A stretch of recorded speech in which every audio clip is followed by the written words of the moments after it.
I mean, I'm going to go right into that and just say that is pretty lopsided from the get-go. You think so? You know, people say that a lot about some of these comparisons, but they line up pretty more than most people think. These two actresses, they both have Oscar presence. They both are also in a fair amount of blockbuster films, and they branch out doing different genres. So they are pretty close, closer than a lot of people think.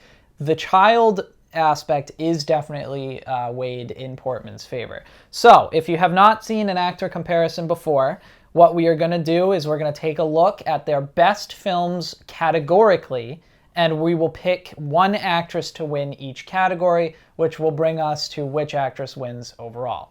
So, which, a lot of times, is inconclusive. It's never once been inconclusive. Never once have we been split. We have yet to really solve this. What the fuck are you talking about? We almost never have a hard opinion. Yeah, that's zero hard takes here. That's what we're known for. Oh, wait, no. People are usually always pissed at us for having hard opinions. The first category is drama. So Natalie Portman has Jackie, a biopic, for which she was nominated for an Oscar.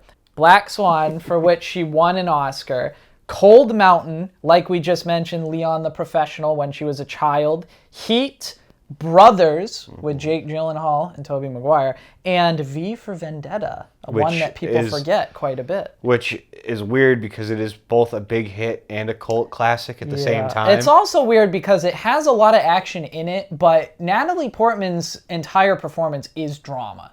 She goes through a really wide array of emotion there. So that's a pretty heavy list. It is. It is. So, Emma Stone for drama. La La Land, for which she won an Oscar last year. Birdman, for which she was nominated for an Oscar. Gangster Squad, and The Help, another Oscar caliber movie. So 3 out of 4 of Emma Stone's dramatic performances are in an Oscar caliber.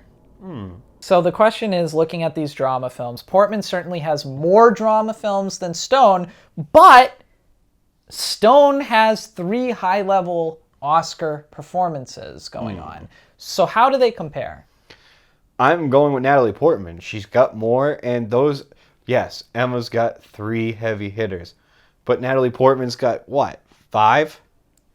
I mean, Leon the Professional doesn't get Oscar recognition, but that should have. Well, no, it's been held up. It's on IMDb. It's one of the greatest movies of all time. So it's certainly getting its credit. It is, but it's not getting the credit it should have gotten. It's getting like a retro credit. Almost like the who cares if you put someone in the Hall of Fame when they're dead? Oh, we're putting them in. Well, I bet he feels fucking great about that 6 feet under. Okay, but so Natalie Portman, Jackie, let's just break it down. Jackie's a biopic. We say this all the time when we do actor comparisons. Biopics are so difficult. And that right there should be the linchpin. That she was able to get a nomination for a biopic is very impressive. On the other hand, however, Emma Stone got an Oscar for a musical performance, which not only requires acting, but it requires a very significant level of singing talent and dancing talent. So there's a lot of things going on with La La Land, and there's also a lot going on with Jackie. So I think it's fair to at least hold those two to the same level. Yeah, but what I'm going to say is, like, when you're looking at it, like, with Natalie Portman, you have Jackie, and you have Black Swan, and you have Leon the Professional. So you're looking at quality acting from top to bottom, from childhood to adulthood. True. Now, when you look over at Emma Stone, you're looking at some great performances, and you make a good point with the singing in a musical. But as soon as you go to a musical, right, even though you have high-quality actors in that movie, you know, you got Ryan Gosling, you have Emma Stone, you have a very good cast and a great director. But the moment you go musical, it is more of a surface-level approach because you're looking at the scope as opposed to a direct incident. Okay, so we could say that's arguable. Nobody refers to her. They refer to the movie as a whole. Okay, so what you're saying, in other words, is she didn't completely carry the film. Yes. Okay, so that's a good argument. If you want because to oversimplify it, you know, Natalie Portman trying to knock me down a peg. I mean, I'm just trying to simplify it. I thought we were a team. That's all I'm saying. Natalie Portman does carry Black Swan, Jackie. She didn't carry Leon, obviously. Doesn't really carry V for Vendetta. Doesn't carry Brothers. Heat, not really. But Jackie and Black Swan, she completely carries those movies. And I would even say Leon, she half carries. Oh, she's a co-star. But if you're going to use that logic, you have to give Emma Stone for La La Land. Well, I'm saying, like with Leon the Professional, it's really those two central, whereas... Okay. You get where I'm going. I get where you're going. I think V for Vendetta 2, in Natalie Portman's credit, is very underrated as a dramatic role because she has to convey a lot of hardship on that. She goes to jail and her head is shaved and she's traumatized, and then she learns it was all BS and he just put her through it because he can. That was a wide array of acting right there. Mm-hmm. And we see her transform from, an ordinary kind of happy-go-lucky citizen into someone who's now instrumental part of this rebellion. Mm-hmm. That's a very dynamic role. So Portman has a lot more leading performances, but does she have the same amount of range as Emma Stone? So Emma Stone is showing us a musical range. She's showing us an addict, a very deep addict portrayal in Birdman, where she is in this kind of dynamic where she's recovering and she's watching all these other people's struggles. That was an amazing performance to see Emma Stone in. So can Natalie Portman have as broad of a range as Emma Stone can? Because she can certainly carry a film, perhaps better, but is her array as wide? I would have to say it is. I mean, just look at the differences between Jackie and Black Swan. I mean, that's a pretty diverse character. Yep. That's a radical difference. Black Swan is very afflicted type of person. Yeah. In a much more psychological sense than Emma Stone's addiction and I think another point that we're glossing over, like we've always talked about, is the biopic, the level of difficulty involved in portraying another human being. So although I think that the Oscars are comparable, they each have an Oscar win, an Oscar nomination, I think that Natalie Portman has a little bit more films in general, and her range is on par, if not a little bit better. Yeah. So drama will have to go to Natalie Portman.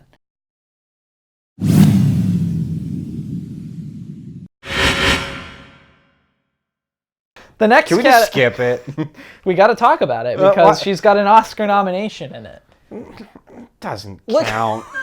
Doesn't count. Yeah, we're coming off no conclusions. We don't have conclusions. If we talk about this subject too long, our cycle's gonna sink. We can't cut that. We can't. So romance is the next category. Natalie Portman has Paris, Je t'aime, Closer, which she was nominated for an Oscar in, and Garden State. Jesus Christ. I don't know if you've seen that movie, but it is absolutely painful to sit through. I just want to take a moment right now and let our viewers know. Je dois toi aussi. Tu très belle. Emma Stone's romance. She has La La Land, which again is a musical that very much revolves around romance, and then Crazy, Stupid, Love.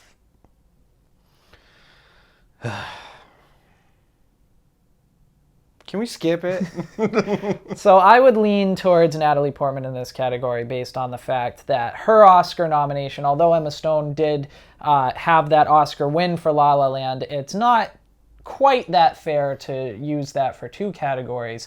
Natalie Portman is able to bring a nomination from a totally different movie that is a specific romance movie. So for the purity of the genre, some more performances, and an additional Oscar nomination, I think we can agree to lean into Natalie Portman.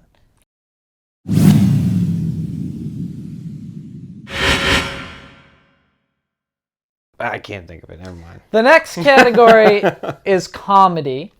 Natalie Portman only has a couple films that fall strictly within the comedy, which is The Darjeeling Limited and Your Highness. Do you remember Your Highness? I don't remember either of those. Yeah, well, that's a good point. Yeah. Your Highness was a movie with Danny McBride and a lot of those actors, and it was just... Which I cannot fucking stand Danny McBride. Stupid. It had Franco in it, but it was just stupid. Like, the whole thing was stupid. She was the hot girl in that, like, that was her role. This is where they really divert from each other. Easy A, Zombieland, Super Bad, and she voiced somebody in The Croods, which I completely forgot about. Oh, yeah. But, you know, voice acting... Well, The Croods wasn't really a comedy. It was. I mean, it's a kid film. It's a kid comedy. So even if we don't count that, Easy A was a great film. I think it's better than both of Natalie Portman's comedies. I think Zombieland is better than both of Zombieland is fucking phenomenal. And I think Superbad is one of the best comedies in recent years. It had a great all-star cast before anyone knew who any of those people were. Jonah Hill, Michael Cera, Emma Stone. Nobody cared about any of them. Even Seth Rogen was barely anyone. And then after that movie, all of them were huge stars. Let's not say great cast before they take off and then include Michael Cera. All right, let's rein it in. Who would be Jonah famous. Hill has gone on to be great, and Emma Stone, clearly part of the reason we're talking right now. But Michael Cera is like, he got famous off that film and then was the leech that just wouldn't go away. Well, he just plays the same guy. Yeah. So that's a tangent.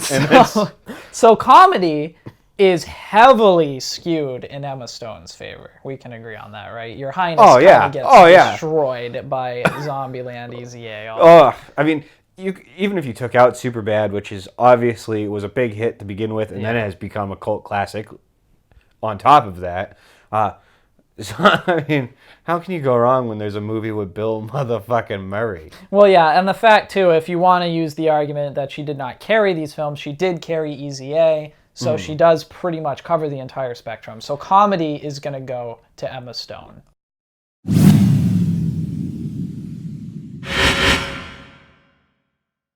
The last category that we're going to talk about is blockbusters. So when you think of Natalie Stone and Emily Portman... So when you think of... Natalie Stone.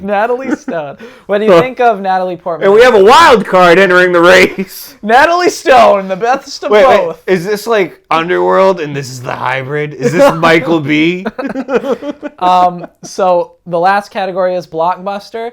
You don't really think of either of these actresses as big blockbuster, but this is actually the reason why we didn't compare them to a lot of other actresses, because they're surprisingly present in pretty big blockbusters. So Natalie Portman is a recurring character in Thor, The Dark World, the original Thor, and who can forget the prequel Star Wars movies when she was pretty young. She's the bitch who made Anakin evil. She is. She was Padme. So to hit our criteria, generally we look for films that are a 7 or above, unless we specifically need to reference them. So we'll just say Star Wars Episode 3, which is the only one that passed that threshold. The Emma Stone pops up in both of the Andrew Garfield Amazing Spider-Man movies. Now, I'm aware that the Amazing Spider-Man movies garnered a pretty split response, but remember, we are talking about, and same with Thor: The Dark World, but remember, we're talking about the portrayal and the performances that they gave in these movies. Yeah, we don't care if the movie sucked. We just want to know if the actor sucked. And it's not necessarily the actress sucked, but sometimes they don't have a lot to work with. So I'm going to make a point right now and say that although Natalie Portman was in Star Wars and is a great actress, the shit dialogue that she had to deal with in all 3 of those Star Wars movies does not allow her to show us anything worthwhile. And I will back you on that 100%. She had a conversation about sand. I just cannot ever lose that scene. It's coarse and it gets everywhere. I love you, Annie. And I will 100% back you on that. Emma Stone in The Amazing Spider-Man playing Gwen Stacy. I really liked her character in that. I thought she destroyed Mary Jane from Tobey Maguire's Spider-Man. Mary Jane sucked as a character. All she did was fail at acting in real life and in the movie. Yeah. You want to know how we know that? Because nobody remembers her name or saw her in anything else. Yeah, well, she was big before those and then disappeared after. But the point is playing opposite Andrew Garfield, I thought she did a great job. I really did. And when they, spoiler alert, killed her with head trauma, I thought that the lead up to that was done very, very well. And they actually she created a character who brought a lot to Spider-Man. She was a big part of Spider-Man's success. She was not a useless, oh God, we gotta have a girl somewhere, so let's throw her in. Let's hang upside down and kiss. Right. So, how does Emma Stone in Amazing Spider-Man compare to Natalie Portman in Thor? Tough question. It is a tough question. I mean, Thor, her character is definitely a little bit more superficial. Yeah. I mean, it's just, I mean, It's there because they needed. exactly. I hate to stereotype it, but so many movies do that. They were checking the box. Even Pepper in Iron Man is there because they need to have a girl somewhere in the movie. And I hate seeing that because they don't bring anything to the movie. And Natalie Portman's a great actress, but she's handicapped by the script. Well, especially like with Iron Man, like that's a good side by side for that, because they're not there to be the person that they're portraying. Right. They're there to be the other half of the main character's personality. Right. Illustrated. They're there to give them exposition and to build a little bit. But I would definitely say that when you look at that, like Natalie Portman, you don't want to compare Thor because it is superficial. But I would say, as much as those Star Wars movies aren't as well regarded, her character in that would be a far more diverse and troubled character who has real life issues that she's going back and forth on. Her character is more of a tool of the story, though, because there aren't many scenes where her and Anakin are doing anything other than just talking about how they love each other. That's it. That's literally it. The conflict of Padme comes from Anakin hearing that Padme will die. That's where all the conflict comes from. So even though I like Star Wars Episode 3 more than both Thor and The Amazing Spider-Man, I think Emma Stone's performance in Amazing Spider-Man is superior. And it's not necessarily just that one element. It's just she creates a person who's just much more dynamic than either of Portman's blockbuster characters are. I think that's a fair point. I would be willing to concede that. Okay, so Blockbuster goes to Emma Stone.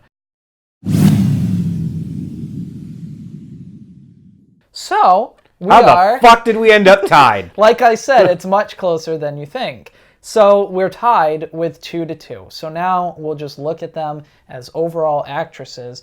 And now we have to make a very shockingly difficult decision. So when you I wouldn't say it's shockingly difficult. Well, so here's what we're actually talking about, though, because we just broke down the categories where these actresses are good. And we determined that Portman has a slight but certain edge in drama.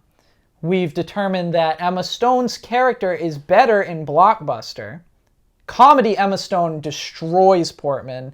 And Portman has romance, probably. Well, I think you just answered your question, because really, if you're going to look at it, yes, they're tied. Category to category, they split decision.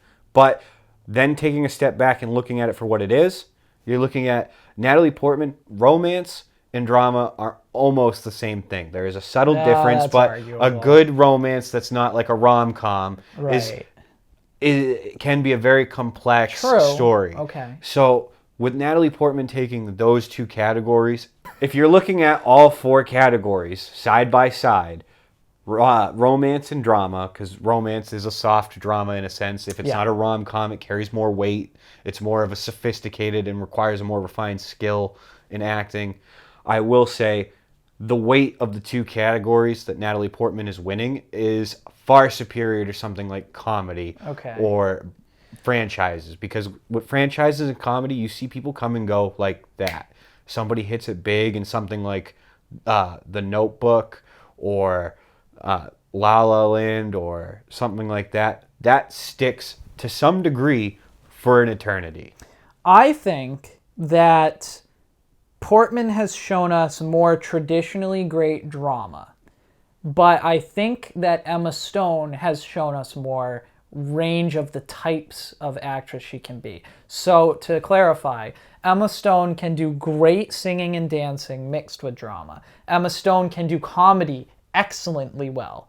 She has that satirical, sharp, like Easy A, although not like the best movie and not super well known, she's so satirical and so likable in that movie that she can really drive it well. And then she has drama traditionally, which she showed us with Birdman, amongst other films. So I think Emma Stone is more dynamic, but I'm willing to concede that right now, if we simply look at their careers now, I think Portman just based on the amount of drama and the accomplishments in drama, has a slight edge.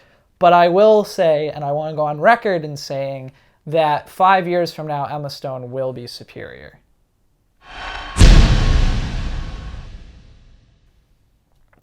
I mean, it really depends on what Natalie Portman's film choice is going forward. We'll return to this in 5 years. Does seem to...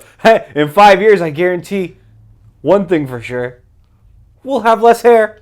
Sit down for a moment. They're already sitting. I want to let you know that for just 1 subscriber a day, you can help keep this going. No, definitely cut that. Definitely. For the love of God. Part. For the love of God, cut that. And we'll let them wonder what you said. Yes. Yes. Honestly, above all, comment. We will answer your comments. Leave us ideas for videos, and we'll probably make them. Yeah, that's what we've been doing for the last 6 months.